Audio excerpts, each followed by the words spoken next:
नमस्कार मित्रांनो, ठरलं तर मग या मालिकेच्या आजच्या भागामध्ये आपल्याला पाहायला मिळणार आहे सगळेजण ब्रेकफास्ट करत बसलेले असतात आणि अर्जुन तिथे येतो आणि एक एन्व्हेल्प प्रियाच्या हातामध्ये देतो आणि तिला सांगू लागतो की हे माझ्याकडून तुम्हाला लग्नाच गिफ्ट असं म्हणत तिने एन्व्हेल्प दिलेलं असतं आणि सगळ्यांना धक्का बसलेला असतो। सगळेजण विचारत असतात हे काय आहे, कारण अर्जुन असं काही देणार नाही याची गॅरंटी घरातल्या सगळ्यांना असते आणि म्हणून सगळ्यांना प्रश्न पडलेला असतो। सगळेजण विचारत असतात की हे काय, प्रियाला हे सगळं बघितल्यानंतर धक्का बसलेला असतो आणि प्रिया म्हणत असते अर्जुन हे काय सगळं, तेव्हा अर्जुन म्हणतो की हो सांगतो आणि मग कल्पना त्याचबरोबर बाकीचे सगळे जण असतात तेही विचारू लागतात। तेव्हा मात्र अर्जुन सांगतो की लीगल नोटीस कसे माहित, एका विलासच्या केसमध्ये तू काय खोट बोललेली आहे, आता त्याची चौकशी होणार आहे आणि त्याच्यासाठी ही लीगल नोटीस तुला पाठवलेली आहे असं अर्जुन म्हणतो आणि ती लीगल नोटीस तिला देतो। तेव्हा मात्र प्रियाला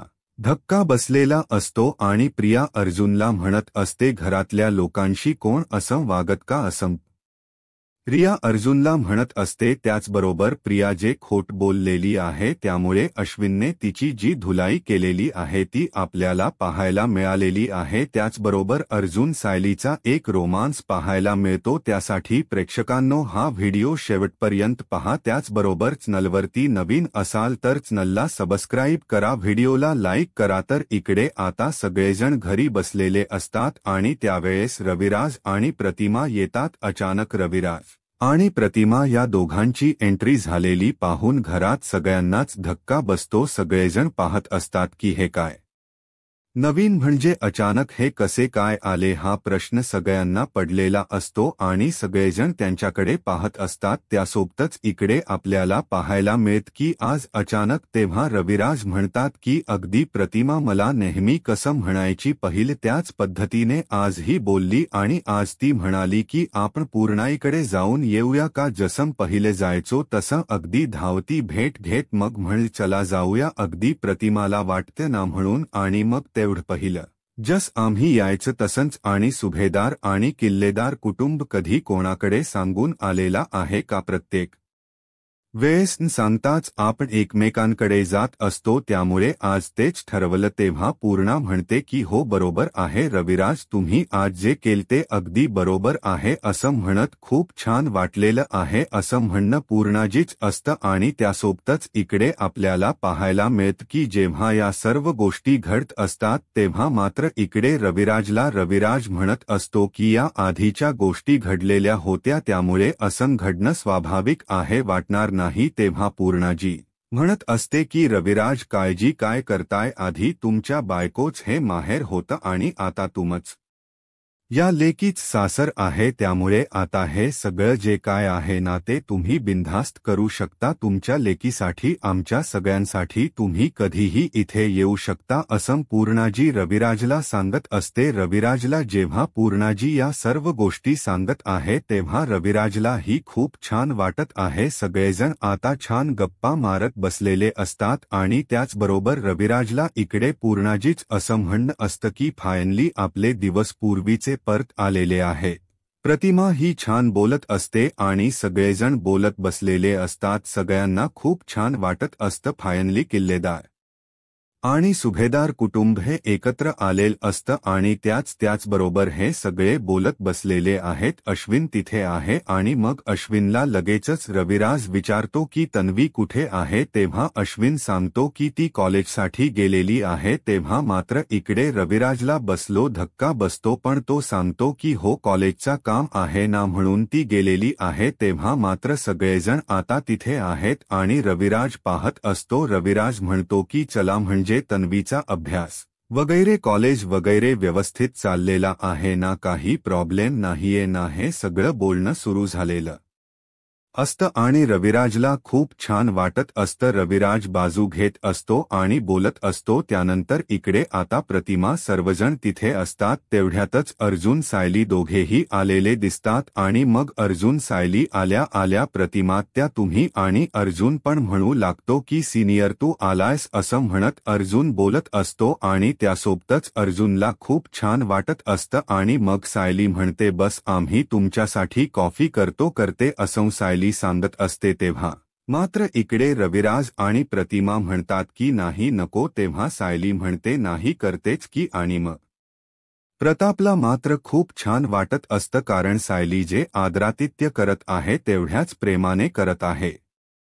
नमस्कार मित्रांनो, ठरलं तर मग या मालिकेच्या आजच्या भागामध्ये आपल्याला पाहायला मिळणार आहे सगळेजण ब्रेकफास्ट करत बसलेले असतात आणि अर्जुन तिथे येतो आणि एक एन्व्हेल्प प्रियाच्या हातामध्ये देतो आणि तिला सांगू लागतो की हे माझ्याकडून तुम्हाला लग्नाच गिफ्ट असं म्हणत तिने एन्व्हेल्प दिलेलं असतं आणि सगळ्यांना धक्का बसलेला असतो. सगळेजण विचारत असतात हे काय आहे कारण अर्जुन असं काही देणार नाही याची गॅरंटी घरातल्या सगळ्यांना असते आणि म्हणून सगळ्यांना प्रश्न पडलेला असतो. सगळेजण विचारत असतात की हे काय. प्रियाला हे सगळं बघितल्यानंतर धक्का बसलेला असतो आणि प्रिया म्हणत असते अर्जुन हे काय सगळं. तेव्हा अर्जुन म्हणतो की हो सांगतो आणि मग कल्पना त्याचबरोबर बाकीचे सगळे जण असतात तेही विचारू लागतात. तेव्हा मात्र अर्जुन सांगतो की लीगल नोटीस कसे माहीत एका विलासच्या केसमध्ये तू काय खोट बोललेली आहे. आता त्याची चौकशी होणार आहे आणि त्याच्यासाठी ही लीगल नोटीस तुला पाठवलेली आहे असं अर्जुन म्हणतो आणि ती लीगल नोटीस तिला देतो. तेव्हा मात्र प्रियाला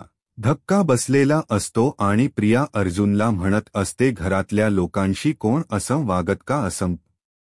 प्रिया अर्जुनला म्हणत असते त्याचबरोबर प्रिया जे खोट बोललेली आहे त्यामुळे अश्विनने तिची जी धुलाई केलेली आहे ती आपल्याला पाहायला मिळालेली आहे. त्याचबरोबर अर्जुन सायलीचा एक रोमांस पाहायला मिळतो. त्यासाठी प्रेक्षकांनो हा व्हिडिओ शेवटपर्यंत पहा. त्याचबरोबर चॅनलवरती नवीन असाल तर चॅनलला सबस्क्राईब करा, व्हिडिओला लाईक करा. तर इकडे आता सगळेजण घरी बसलेले असतात आणि त्यावेळेस रविराज आणि प्रतिमा येतात. अचानक रविराज आणि प्रतिमा या दोघांची एंट्री झालेली पाहून घरात सगळ्यांनाच धक्का बसतो. सगळेजण पाहत असतात की हे काय नवीन म्हणजे अचानक हे कसे काय आले हा प्रश्न सगळ्यांना पडलेला असतो आणि सगळेजण त्यांच्याकडे पाहत असतात. त्यासोबतच इकडे आपल्याला पाहायला मिळत की आज अचानक. तेव्हा रविराज म्हणतात की अगदी प्रतिमा मला नेहमी कसं म्हणायची पहिले त्याच पद्धतीने आजही बोलली आणि आज ती म्हणाली की आपण पूर्णाईकडे जाऊन येऊया का. जसं पहिले जायचो तसं अगदी धावती भेट घेत मग म्हण चला जाऊया अगदी प्रतिमाला वाटते ना म्हणून आणि मग तेवढं पहिलं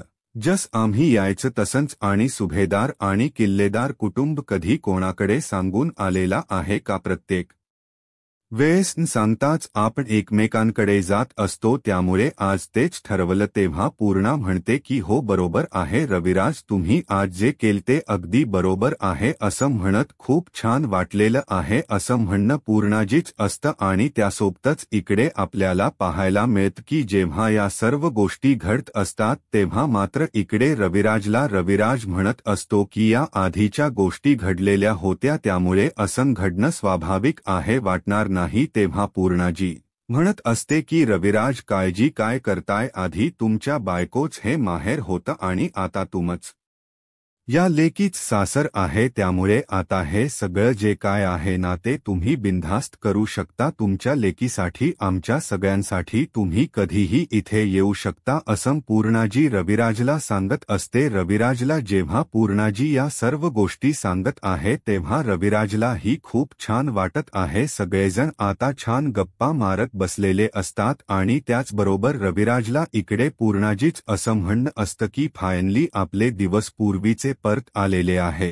प्रतिमा ही छान बोलत असते आणि सगळेजण बोलत बसलेले असतात. सगळ्यांना खूप छान वाटत असतं फायनली किल्लेदार आणि सुभेदार कुटुंब हे एकत्र आलेलं असतं आणि त्याचबरोबर हे सगळे बोलत बसलेले आहेत. अश्विन तिथे आहे आणि मग अश्विनला लगेचच रविराज विचारतो की तन्वी कुठे आहे. तेव्हा अश्विन सांगतो की ती कॉलेजसाठी गेलेली आहे. तेव्हा मात्र इकडे रविराजला बसलो धक्का बसतो, पण तो सांगतो की हो कॉलेजचा काम आहे ना म्हणून ती गेलेली आहे. तेव्हा मात्र सगळेजण आता तिथे आहेत आणि रविराज पाहत असतो. रविराज म्हणतो की चला म्हणजे तन्वीचा अभ्यास वगैरे कॉलेज वगैरे व्यवस्थित चाललेला आहे ना, काही प्रॉब्लेम नाहीये ना, हे सगळं बोलणं सुरू झालेलं असतं आणि रविराजला खूप छान वाटत असतं. रविराज बाजू घेत असतो आणि बोलत असतो. त्यानंतर इकडे आता प्रतिमा सर्वजण तिथे असतात. तेवढ्यातच अर्जुन सायली दोघेही आलेले दिसतात आणि मग अर्जुन सायली आल्या आल्या प्रतिमा त्या तुम्ही, आणि अर्जुन पण म्हणू लागतो की सिनियर तू आलायस असं म्हणत अर्जुन बोलत असतो आणि त्यासोबतच अर्जुनला खूप छान वाटत असतं. आणि मग सायली म्हणते बस आम्ही तुमच्यासाठी कॉफी करते असं सायली सांगत असते. तेव्हा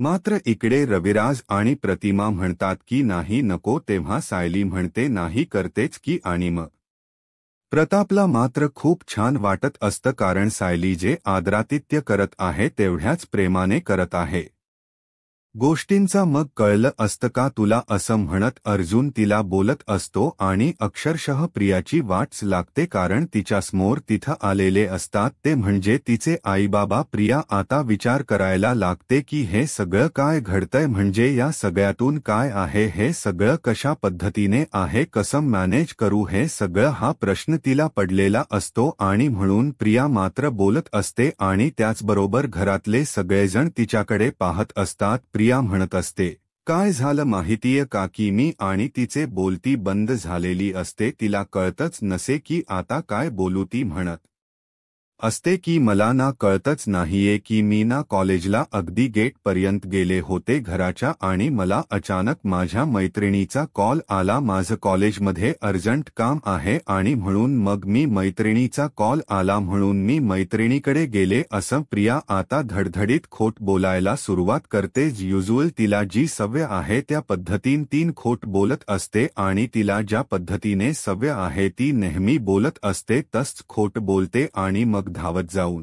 सायली प्रतिमाला घेऊन आलेली असे धावत जाऊन आपल्याला आईची किती आठवण येते हे दाखवण्यासाठी आईला मिठी मारते. आणि मग सगळ्यांच्या लक्षात येतं की हे सगळं प्रियाचं नाटक चाललेलं आहे. त्याचबरोबर अर्जुनच्या लक्षात आलेलं असतं की हे सगळं ते मुद्दाम करते आणि तो अर्जुन जो आहे तो अगदी कुचकटपणे तिच्याकडे बघून हसत असतो. उचकी अशी तिला स्माईल देत असतो आणि तिला दाखवून देत असतो की काहीही झालं तरीही तू काय आहे ना हे आम्हाला चांगलंच माहिती आहे. हे सगळं अर्जुन तिला दाखवून देत असतो. त्यानंतर आपल्याला पाहायला मिळतं की सायली त्याचबरोबर सगळेजण तिथे असतात आणि मग रविराज म्हणत असतो की चला आता धावती भेट झालेली आहे, आता निघायला पाहिजे असं म्हणत रविराज निघत असतात. तेव्हा सायली म्हणते की थांबा आले आणि मग जाऊन धावत जाऊन लोणच्या भरण्या घेऊन येते आणि म्हणू लागते की रविराज काका हे तुमच्यासाठी लिंबाचं लोणचं आणि हे सुमन काकींसाठी कैरीचं लोणचं असं म्हणत त्या भरण्या तिनं दिलेल्या असतात. आणि त्याचबरोबर इकडे रविराज मात्र प्रियाला म्हणत असतात की अगं नवी मला कळतच नाहीये की तू घरी आली होतीस ना, मग फोन वगैरे का केला नाही, आणि तू म्हणतेस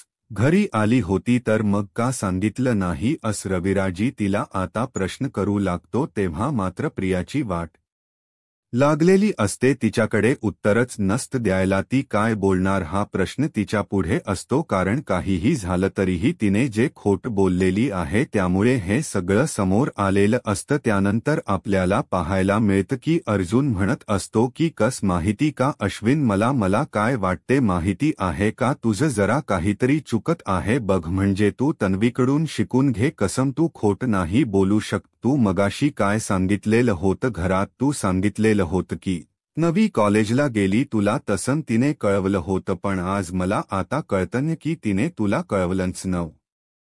तू तिला समजून घेण्यासाठी अशी थाप मारलेली आहे. हे सगळं बोलणं सुरू झालेलं असतं आणि अश्विन म्हणतो की दादा. तेव्हा अश्विनला अर्जुन म्हणतो की मी काय खोट बोलतोय, जे खरं आहे ते सांगत आहे, कारण तुला खोट बोलायला नाही जमत. तुझीची प्रॅक्टिस नाहीये ना. तन्वीकडून शिकून घे, तिची भरपूर प्रॅक्टिस झालेली आहे, तिला चांगलं जमतं खोट बोलायला, असं अर्जुन त्याला सांगत असतो. अश्विन मात्र पाहतच राहतो आणि अश्विनच्या मनात ते गिल्ट आलेलं असतं. अश्विनला कळलेलं असतं की आपण खोट बोललोय, हे घरात कळलेलं आहे, कारण आजपर्यंत अश्विन कधीही खोट बोललेला नव्हता आणि आज या प्रियामुळे त्याला हे सगळं ऐकून घ्यावं लागत आहे. या गोष्टीचा राग त्याच्या मनात असतो. रविराज तिकडे म्हणत असतात की काय तन्वी, तू कुणाला सांगितलं नाही आहेस का?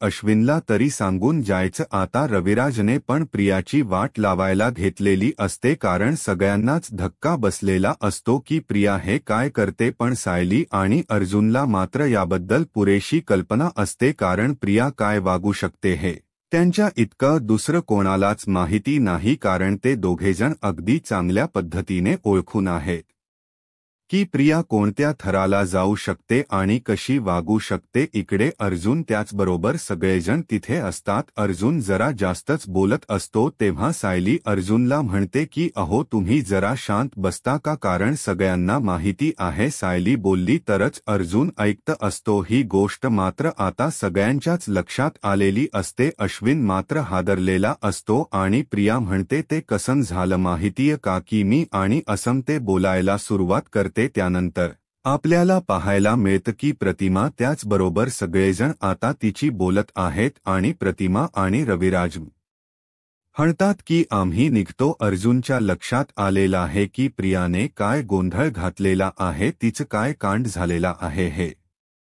अर्जुनच्या चांगलंच लक्षात आलेलं आहे आणि म्हणूनच अर्जुन प्रियाला चांगलंच ठणकावत आहे. इकडे पूर्णाजी त्याचबरोबर सगळेजण बोलत आहे की आता येत जावा परत, असं सांगत असतात. त्यानंतर आपल्याला पाहायला मिळत की सायली लोंच देते, प्रिया मात्र नाटक करत असते. प्रियाची नाटकं मात्र सगळ्यांच्या समोर आलेली असतात. प्रिया कशा पद्धतीने वागत आहे हे समजलेलं असतं. मग अश्विन आणि प्रिया दोघेही जोडीने नमस्कार करतात आणि त्याचबरोबर रविराज आता प्रतिमा जायला निघतात. अश्विन रूममध्ये आलेला असतो. अश्विन भयानक चिडलेला असतो. अश्विन म्हणत असतो, तुला कळतंय का नवी, तू कुठे गेली होतीस, तू का खोट बोलली, का सांगितलं नाहीये? तेव्हा तिला आठवतं की ही काय चाललेलं होतं, आपण काय खोट बोललोय आणि आता त्याचे परिणाम काय होणार आहे. तिला आठवत असतं की ती अर्जुन आणि सायलीच्या मागे गेलेली होती आणि अर्जुन आणि सायलीच्या मागे गेलेली होती. तर हे सगळं जेव्हा बोलणं चालू असतं तेव्हा मात्र इकडे अश्विन भयानक चिडलेला असतो आणि मग हे सगळं जेव्हा घडत आहे तेव्हा अश्विन म्हणत असतो की आज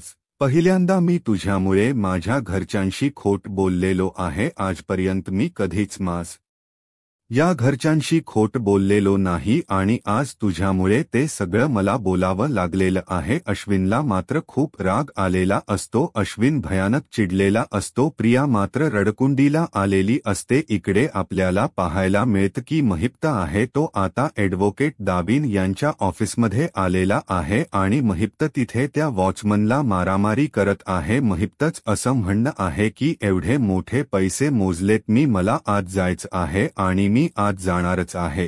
तेव्हा वॉचमनतील त्याला काही जाऊ देत नसतो आणि तेव्हा महिप्त मात्र तिथे भांडायला सुरुवात करतो. तेव्हा नागराज समजवत असतो, कारण महिप्त जो आहे तो दारू पिऊन आलेला आहे आणि त्याने करायला सुरुवात केलेली आहे. तेवढ्यातच ॲडव्होकेट दामिनी तिथे येते आणि महिप्तकडे रागाने पाहत असते. अश्विन प्रियावर भयानक चिडलेला आहे, कारण त्याला स्पष्ट कळले की प्रिया आज पूर्णपणे खोट बोललेली आहे आणि ती नुसतं खोट बोललेली नाहीये तर ती खोट बोलून सापडलेली देखील आहे. प्रियाच्या देखील पायाखालची जमीन सरकली आहे, कारण तिला कळले की अश्विन आता भयानक चिडलेला आहे. अश्विन चिडून अक्षरशः तिच्या अंगावर जाऊन बोलत आहे की प्रिया फक्त मला खरं बोल, अन्यथा माझ्या एवढा वाईट माणूस कोणी नाही एवढं लक्षात ठेव. प्रियाला समजलंय की आता अश्विन आपल्या नरडीचा घोड घेणार आहे. त्याला जर का कळलं आप महिप्तकडे गेलेलो आहे तर तो आपल्याला जिवंत सोडणार नाही. इतकी भीती आता प्रियाला वाटू लागलेली आहे आणि अश्विन देखील खरोखरच तेवढाच चिडलेला आहे. प्रिया त्याला गुंडाळायचा प्रयत्न करते आहे पण तो मात्र यावेळेस गुंडाळला जात नाहीये. प्रिया त्याच्या पुढे रडण्याचं नाटक करते आहे. खूप काही त्याला बोलायचा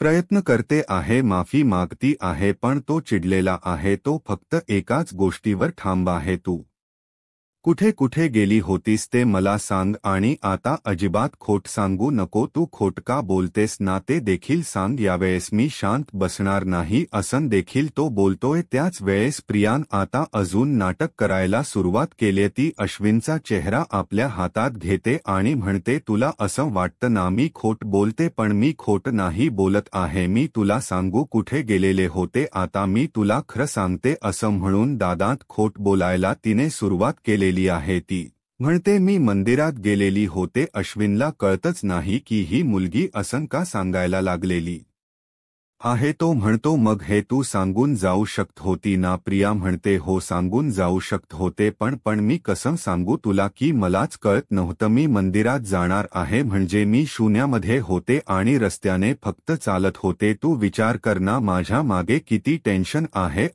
अश्विन म्हणतो कसलं टेन्शन आहे तुझ्या पाठीमागे. तेव्हा ती सांगते की अरे माझा मानलेला बाप आहे तो चोरी करताना सापडला. त्याचबरोबर त्याच बापान खून केलेला मी बघितलेला आहे.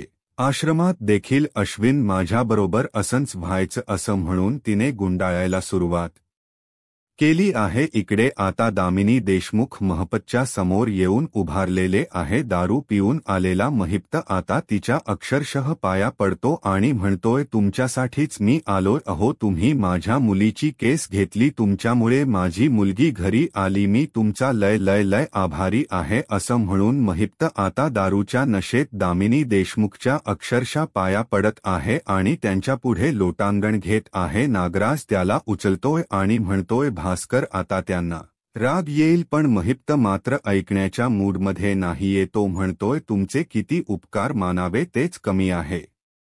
पाय धुवून तुमचं पाणी पिलं तरी देखील तुमचे उपकार कमी होणार नाहीत. माझ्या मुलीला तुम्ही या केसमधून बाहेर काढलं पण आता काय सांगू तुम्हाला अहो. माझी मुलगी घरामध्ये बसली असते आणि ती शून्यात असते. तुम्ही अनेक केसेस तुम्ही सॉल्व्ह केले असतील, अनेक केसेसमध्ये तुम्ही लोकांना वाचवलं असेल पण माझ्या मुलीचं मात्र लय वाटोळ झालं हो. आणि ते वाटोळ केले त्या सुभेदारांनी. त्या सुभेदारांना तुम्ही मॅडम अजिबात सोडू नका असं म्हणून तो दारूच्या नशेत दामिनी देशमुखला खूप काही काय बोलत आहे. दामिनी देशमुख मात्र त्याला काहीच बोलत नाहीये, कसलाच रिप्लाय देत नाहीये. मपत म्हणतोय माझ्या एवढूशा छोट्याशा मेंदूने मी तुमचे खूप आभार मानण्याचा प्रयत्न करतोय. तुम्ही माझ्या भावना समजून घ्या. तेव्हा दामिनी चिडते आणि म्हणते तुमच्या भावना समजून घेण्यासाठी मी इथे थांबलेली नाहीये. तुम्ही आत्ताच्या आत्ता इथून निघायचं. मराठीत सांगितले तुम्हाला समजत असेल तर खूप बरं होईल असं म्हणून ती चिडलेली आहे. महपत म्हणतोय अहो तुम्ही चिडू नका. तुम्ही मी दारू पिऊन आलोय म्हणून तुम्हाला असं वाटते का मी काही पण बरळतोय. मी बरळत नाही हो. माझ्या आतल्या अंतःकरणातल्या भावना तुम्ही समजून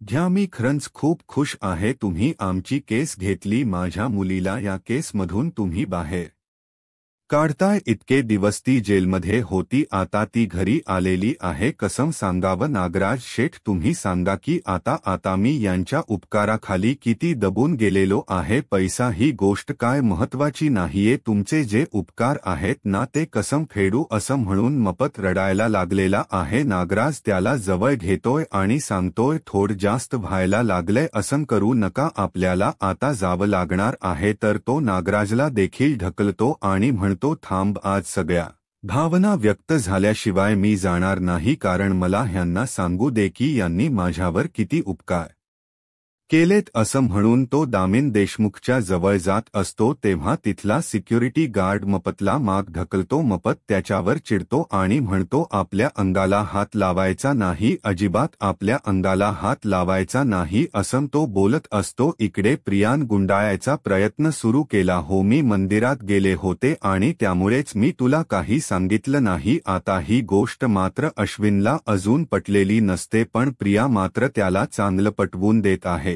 माझ्याबरोबर आश्रमात देखील असंच व्हायचं. माझ्यावर आश्रमात काही असाच अन्याय झाला ना मी कोणालाच काही बोलायचे नाही. खरं तर मला कोणाला काही बोलूच वाटायचं नाही आणि मग मी असंच मंदिरात जाऊन बसायचे. तिला अजूनही वाटत असतं की आता तरी अश्विनने ऐकलं असेल, तो आपल्या पाठीमागून येईल, आपल्याला धरेल आणि म्हणेल की ठीक आहे झाले ना सगळं सोडून दे. पण अश्विन मात्र तिच्या जवळ सुद्धा येत नसतो आणि ती अजूनच मुद्दाम रडण्याचं नाटक करत असते आणि मुद्दाम मोठमोठ्याने रडून त्याला पटवून देण्याचा प्रयत्न करत असते की आश्रमात देखील माझ्यावर किती अत्याचार अन्याय झालेत हे मी तुला सांगू शकत नाही, पण आता ते सांगून तरी काय उपयोग आहे आणि तुला त्याच आता काय वाटणार आहे. जे काय होतं ते सगळं मी सहन केलं पण आज तुला सांगू ना हो मी गेले होते मंदिरात आणि नाही सांगितलं कोणाला सुद्धा, पण ही गोष्ट खरंच मी चुकीची केली आहे. मला माहिती आहे मी तुला सांगून जायला पाहिजे होतं पण कसं सांगू मी तुला, मला विसर पडला सगळा. तू माझ्यावर एवढा जिव्हापाड प्रेम करतोय ना ही देखील गोष्ट मी विसरून गेले. मी खूप वाईट आहे, माझ्यासारखी वाईट मुलगी या जगात नाहीये असं म्हणून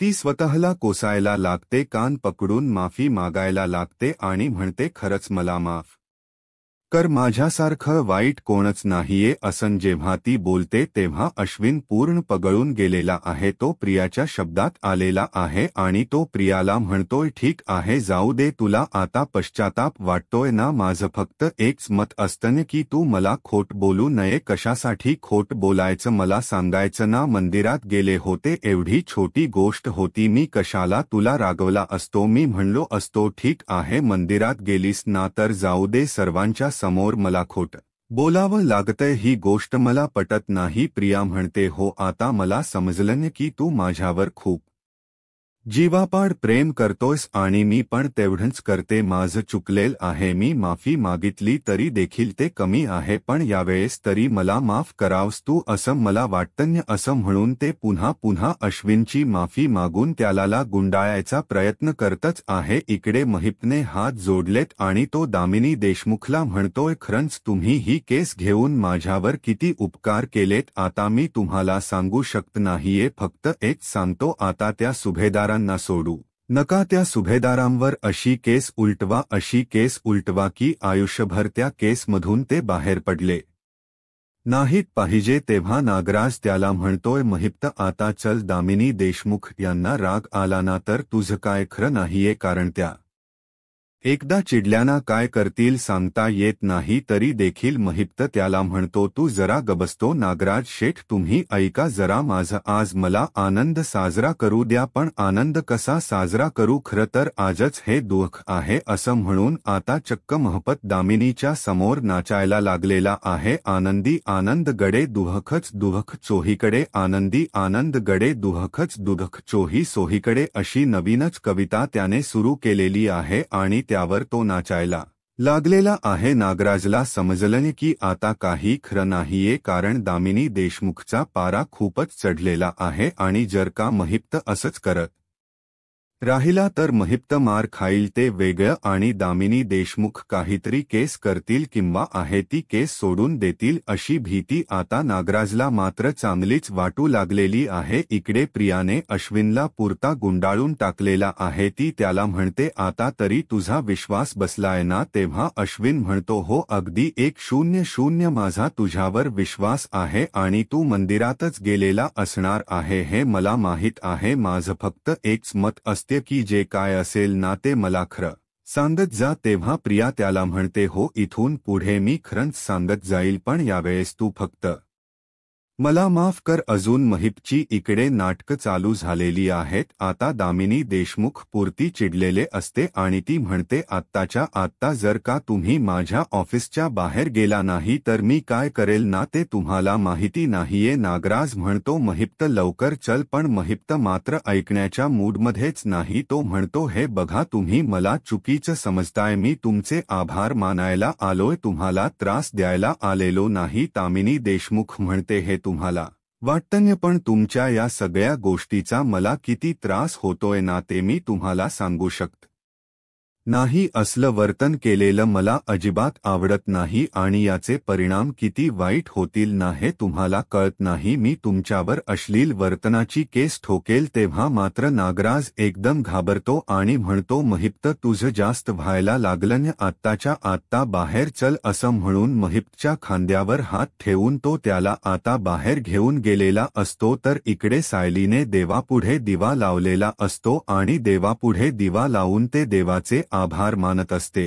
मला मंदिरात जाण्याची जरी संधी सर्वांबरोबर मिळाली नाही तरी मी दिवा लावताना सर्वजण माझ्या पाठीशी असतात. ही गोष्ट खूप मौल्यवान आहे असं ती बोलत असते आणि त्यानंतर ती कल्पना आणि पूर्णाजी यांचा आशीर्वाद देखील घेते. त्या दोघी तिच्या डोक्यावर हात ठेवतात. तेवढ्याच गोष्टीने देखील सायली खुश झालेली असते आणि ती म्हणते, तुम्ही हात जरी ठेवला तरी मला आशीर्वाद मिळाला आहे, मला माहीत आहे. तेवढ्यात प्रिया बाहेर आलेली असते. आता सायली एवढी पॉझिटिव्ह कस काय झाली या गोष्टीमुळे तिची मात्र चांगली चिडचिड होत असते आणि त्याच वेळेस सायली म्हणते, आता आम्ही सत्याच्या खूप जवळ आहोत. ही गोष्ट जेव्हा प्रिया ऐकते तेव्हा तर तीच या पायाखालची जमीन सरकते, कारण तिला समजलंय की हे आश्रमात गेलेले आहेत आणि आश्रमात गेल्यानंतरच सायली एवढं पॉझिटिव्ह बोलत आहे. नक्की तिकडे काय झालं असेल असा प्रश्न तिला पडलेला आहे. त्यानंतर सायली जेव्हा वर येते तेव्हा अर्जुन हा एकदम टेन्शनमध्ये तिला दिसतो आणि ती ठरवते की ह्याला छानपैकी तेल लावून हेड मसाज करून द्यायचा आणि ती तेल घेते आणि त्याचा हेड मसाज करून द्यायला लागते. तेव्हाच अर्जुनच्या डोक्यात येत की खरंतर